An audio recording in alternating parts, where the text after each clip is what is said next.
Welcome to episode number 64 of the American Regularis Podcast. I'm your host, JD Walter, and please like and subscribe to this podcast, to this YouTube channel.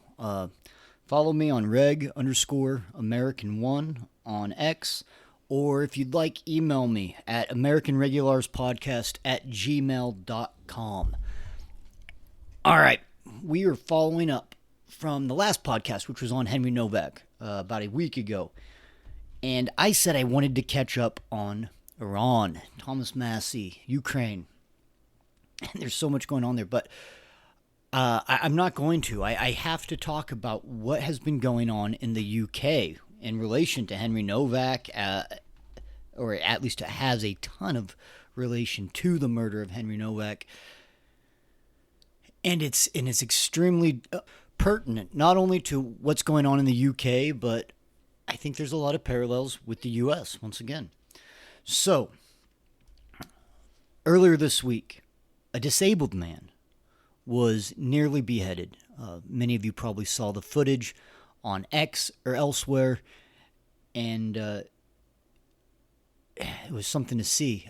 This disabled man is on the ground in the middle of the street, and a migrant, a Sudanese man who had gotten temporary asylum status. Turns out all he had to do was fill out a questionnaire to get this some sort of emergency asylum status thing. He is, with his knife, trying to cut off this man's head. The man survived. His face is a wreck. He had his eyes gouged out. I believe one's still working. Through the grace of God, some men came over and helped stop the guy before he could decapitate this man. And then I think maybe the police came after. But with this coming so hot off of the heels of the Henry Novak murder, tensions, racial tensions, ethnic tensions, whatever you want to say, are extremely high in the UK. And it seems like the British people have just about had enough. Protests that next day broke out in Belfast, and if we're being quite honest, the protests aren't a problem. There were riots in Belfast. There were significant riots, and it's hard to blame them. Now, we can go into more detail and depth in a little bit here about how they should focus that and the negative consequences, because there certainly will be.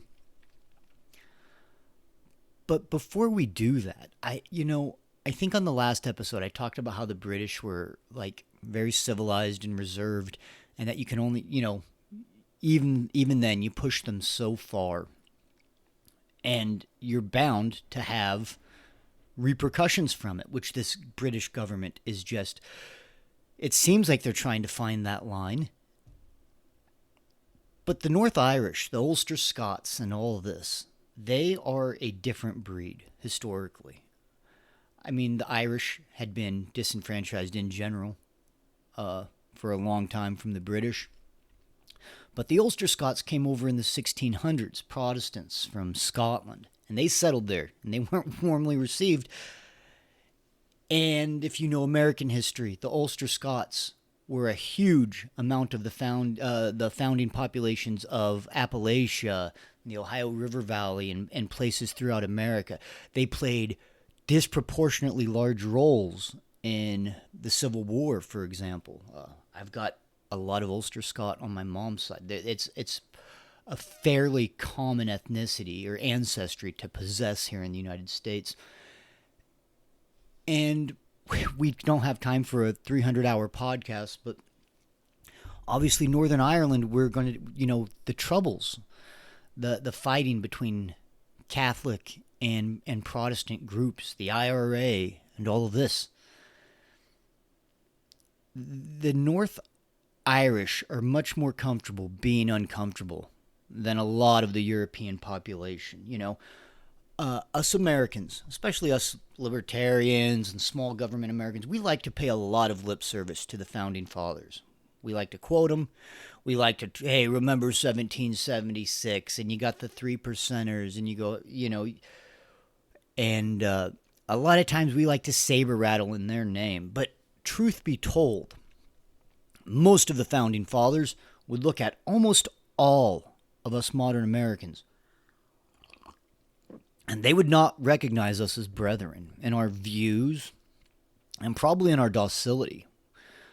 Europe and America have by and large become a very domesticated lot of people. I mean, we would be piebald and floppy-eared, if we were animals. Like, we're not feral, we're not very wild, and you can associate that with someone's love for freedom. I mean, that's kind of what domestication is, right? The ease in which one becomes subservient. The Americans talk about this. I talk about it. I have a podcast where I bitch and moan about the government. The founding fathers revolted. The tea tax was 3 pence on the pound. It was not anywhere. It was not anywhere near what we see today in terms of taxes. Okay? But we still quote them all the time. We still fancy ourselves to be cowboys and Minutemen and whatever else. It's part of our mythology. Many of the Irish that are rioting in the streets right now, setting fire to things, setting up checkpoints for migrants to oust them from their land. Violence and revolt is not in their mythos. It's in their recent family history. Their fathers and grandfathers can tell them stories of their direct involvement. They don't have to trace their genealogy back to find out that they had a great-great-great-great-grandfather that died at Saratoga or something of this sort. They go, no, my grandfather's whatever bomb-making kit's still in the cabin, in the attic. That doesn't go for everybody, but that's out there. This is in living memory, where these guys were taking up arms, and for reasons I can't understand. My father's Catholic, my mother's Methodist, and I'm not a man that is knowledgeable enough to talk about the troubles in detail. But I can tell you that when that stuff is within living memory and you hear it, it's not such a foreign idea. Americans tough talk, and others will as well, but it's much easier for, I believe, the Northern Irish as opposed to the people in Southampton or the people in whatever, even the deep south of the 1860s. You get some good old boy down in the south that has the stars and bars above his bedroom, on his bedroom wall. This stuff is recent to them. The North Irish are a different breed, and they are showing it. They're all masked up. They're rioting in the streets. And it's hard to blame them. Now, the riots will be ugly, and I won't like what happens for it. I don't want migrants to be harmed. I think that, well, look, if voting worked, it would have worked by now for these guys. They do feel kind of rudderless here. They've been painted into a corner by their government. My immigration's been unpopular for a long time. But the British people's streets are still being flooded. And the immigration isn't unpopular because they're setting up kebab shops or because they're the wrong color. The rapes in the UK have went up almost 7 times since the early 2000s. The numbers are disproportionately wild. And it is largely a result of immigrants coming in with a different set of ethics and beliefs and failures to uphold the law. Look, going back to the Founding Fathers, because I'm an American, as I just said, we like to pay lip service to them. Thomas Paine once said, or I think he wrote it in Common Sense, society in every state is a blessing, but government in its best state is at best a necessary evil. And in its worst state, it's an intolerable one. And so you look at people who are seeing their countrymen beheaded in the streets, or attempted to have their heads beheaded in the street. You see constant news of young British girls getting raped. You see their sons getting handcuffed and having their pleas, their dying pleas for an ambulance ignored. Which is that? Is that a necessary evil? Do you think the Northern Irish, the British people, are going to continue to view it as a necessary evil or an intolerable one? What are they getting for it? If the ambulance would have been called, he could have eventually gotten free health care.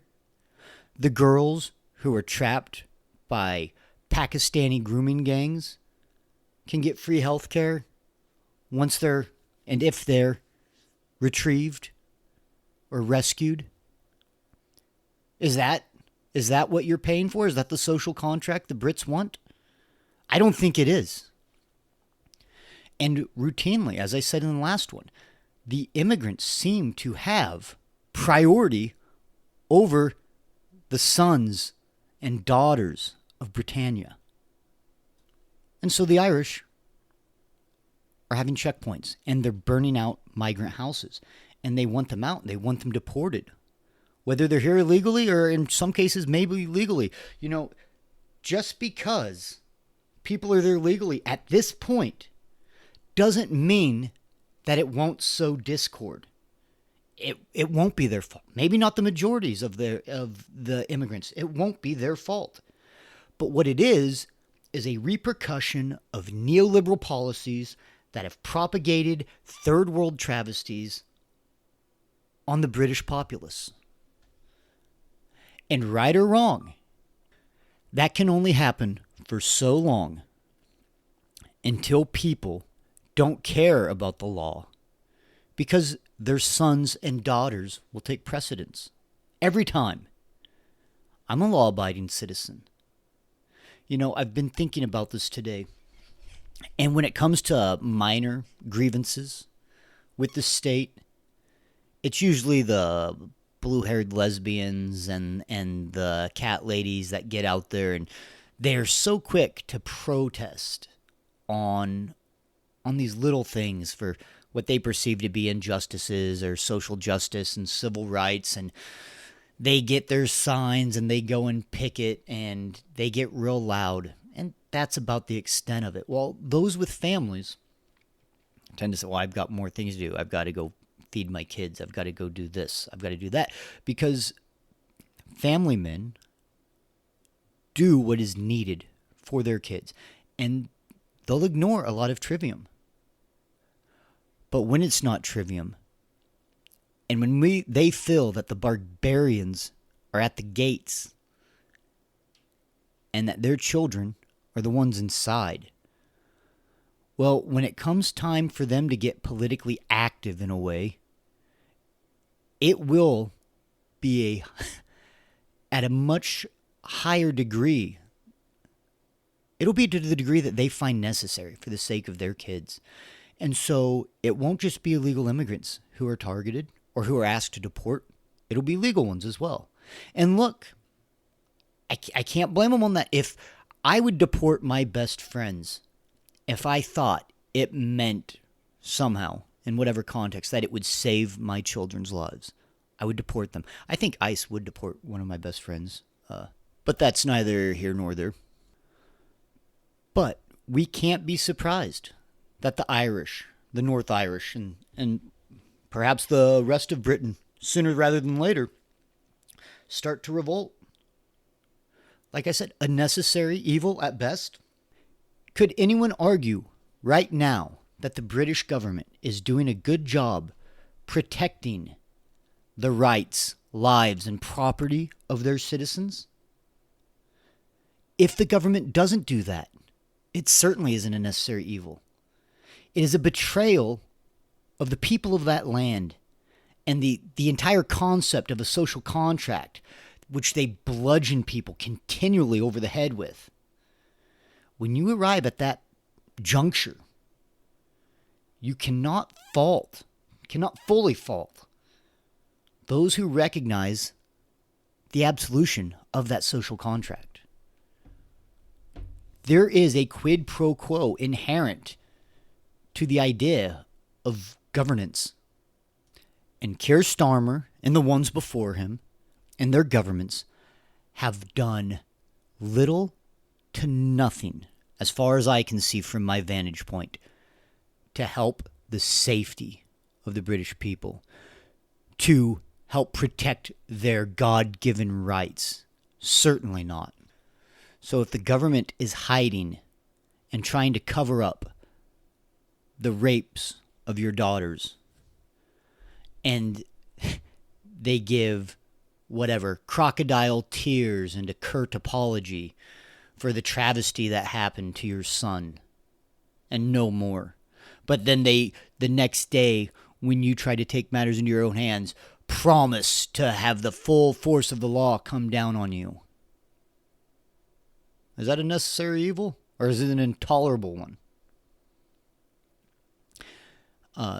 In terms of the crocodile tears, sometimes governments, they give you what you want to hear, and then sometimes they say what you need to hear, and they are accidentally a little too honest.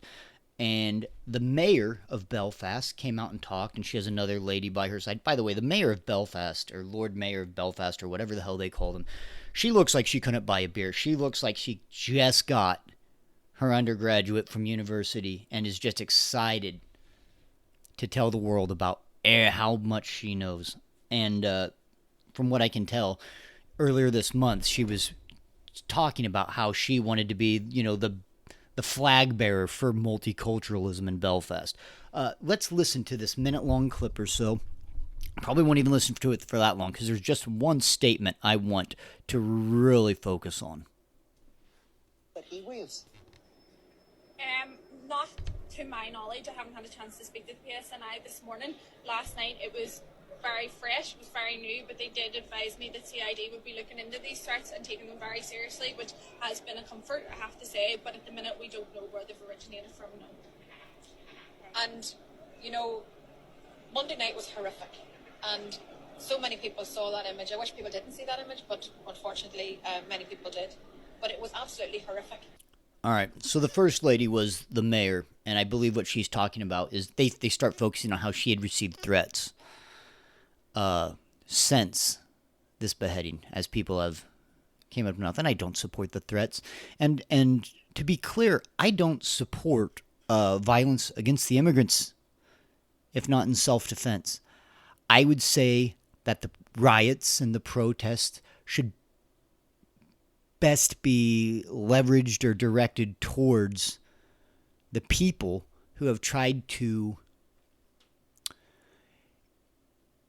sacrifice the British national identity, culture, and heritage at the altar of their godless religion of multiculturalism.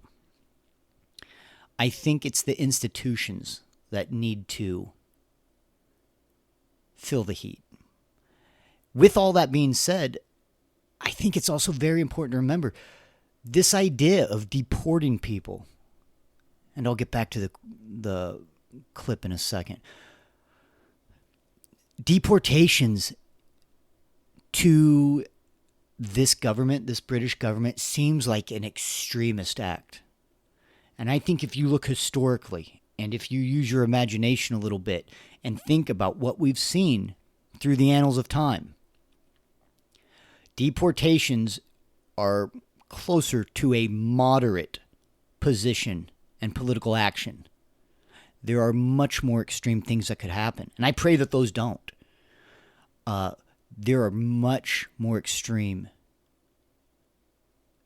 results and consequences of ethnic tensions and people fearing displacement that happens throughout history. No one wants that. I don't think the British rioters want that. I don't think the migrants want that. And I don't think that the British government wants that. But if worse came to worst, I would have to say, yes, the rioters or they wouldn't be rioting at that point. The people that would be responsible for that, the people that actually do those more extreme actions, they would be guilty. And I think there would also be a large degree of guilt upon the British government for fostering that environment, for forcing their will on people, which eventually leads to real extreme, catastrophic, and horrific consequences. Deportations are moderate, much more moderate than worst case scenarios, and I think that's important to remember. And yeah, I mean, I would just be heartbroken for it to have to come to that. We see a lot of ugliness right now. There's ethnic cleansing going on in the Middle East right now. That's it gets way worse than sending people back to their home countries. Now, back to the clip, and I'm sorry for that wandering diatribe away from that. But the second lady, you hear her say, what happened Monday night was a horrible accident or a horrible event, and, I wish people hadn't seen it, but they did, or whatever, and apologies for if I have anyone from Ireland, apologies for the terrible accent. But, wow, isn't that the truth? Yeah, I bet you didn't wish they saw that. I wish you could cover it up like you covered up the girls at Rotherham. I wish you could cover it up. I bet you wish you could.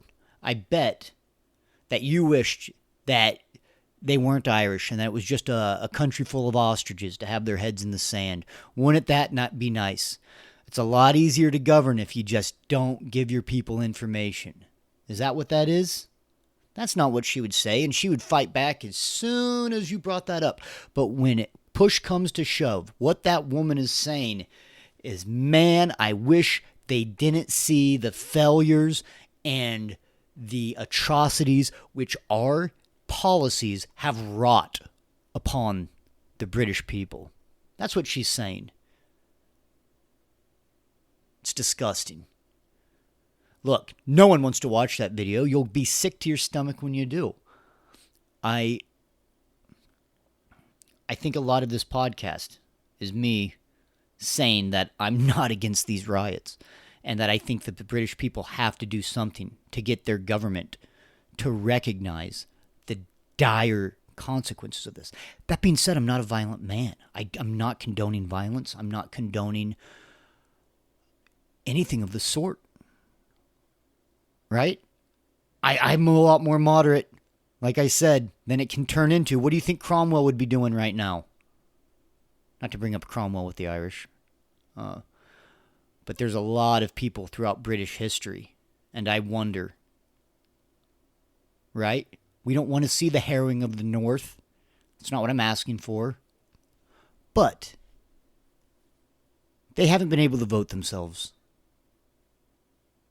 back to having the Irish. You're seeing Catholics and Protestants on the streets together right now. I mean, you're unifying people in a way that probably really scares the British government, because part of multiculturalism at its core is that it makes enough sectarianism in the populace that they can't unite against the government. They're all clamoring for their own collective demographics, right? You get identity politics and they all fight each other. You can't make a fist if all the fingers belong to different hands. That's part of multiculturalism. And right now you're seeing Catholic and Protestant Irish get together like you can't believe. And what are they agreeing on? They're agreeing that the voting isn't working. They're agreeing that calling the cops will not help them. They're starting to agree that the only political recourse that they can find is something that is edging closer to the ideas of perhaps their grandfathers. Now, I hope it doesn't have to go that far. But it seems to me that the British government is offering no other recourse. They have closed all other political avenues. And so at this point, when it goes too far and when something tragic happens, if something tragic happens, well, I'll be sad for that too. And I won't condone it. But I will also place a large amount of blame right at the foot of Keir Starmer, his two-tiered system, and the British government at large, who have been deracinating their nation for years, and who have been increasingly more and more indolent when it comes to working towards the protecting the freedoms and rights of their citizens. I will blame them just as much as any man will, because they have made it clear that they would rather deny reality and deny the sufferings of their people than to admit that their multiculturalist agenda has failed and led to beheadings and gang rapes in numbers that sound medieval. But the medieval people, and I think this is important to remember, the medieval governments wouldn't tolerate that. And they would bring about justice fairly quickly. Now, not always evenly or in an egalitarian manner, obviously. I'm not a feudalist. But they would handle it stiffly enough to where it might dissuade the next person from committing such a crime. Whereas this government is enabling. This government is not a necessary evil, as far as I can see. I'm curious to know your thoughts. Please leave a comment. I hope for all of Britain to have as few casualties from this as you can. I also wish for your guys' success in finding real change to be able to restore Britain to what it could be. It's a wonderful place with a rich history. God bless everybody. Let me know what you think in the comments. We'll catch you on the next one.